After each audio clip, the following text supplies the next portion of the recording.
자, 집어등을 앞에 한번 1차로 제작을 했다가 이 작은 기물이 이 부피가 작은 집어등도 필요하겠다라는 생각을 못하겠습니다. 그래서 이렇게 한번 바꿔봤습니다. 보시면은 자, 파뱅크가 있고요, 자바라가 있고, 이제 배터리 연결되는 파워 서플라이 헤드 이렇게 있습니다. 접수 올리시고요.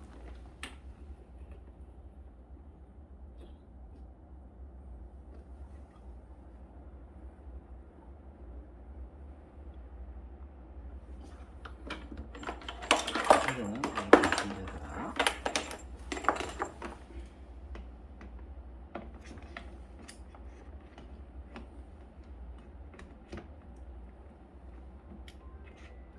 걸어주시고,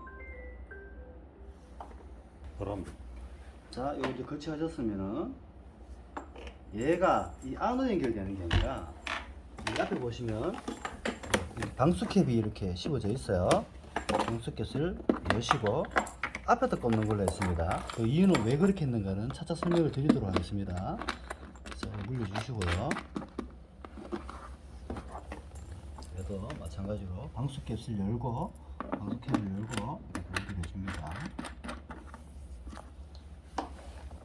자, 이 상태에서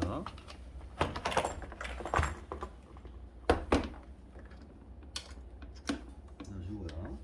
자,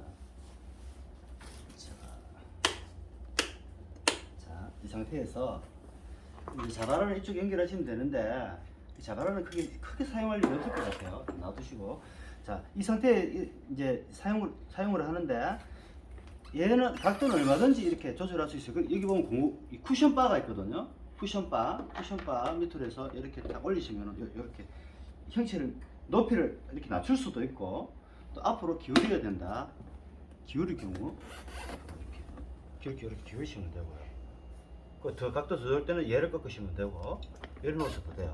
그런데 내가 만약에 낚시를 하러 갔는데 이런 공간이 이렇게 큰 공간이 없다 그러면은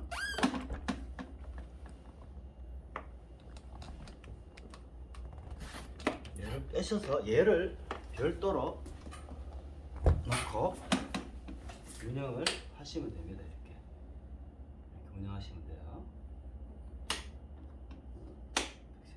이렇게 별도로 이렇게 운영하시면 됩니다. 하시고,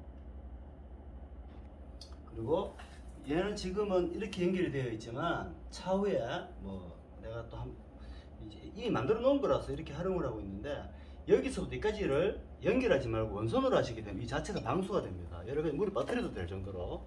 그러니까 이렇게 이 항공잭을 연결하는 게 아니라 이 원선에서부터 들어가서 안에서 튜브 씌워 가지고 선을 빼게 되면은 얘 자체가 물이 들어가도 될 정도로 이렇게 방수가 돼요. 그러면은 얘는 이 속에 넣고 커버를 씌워 놓고 얘도로 돌리게 되면 우천시 비가 올 때도 운영이 가능하다는 뜻이 되겠습니다. 이상입니다.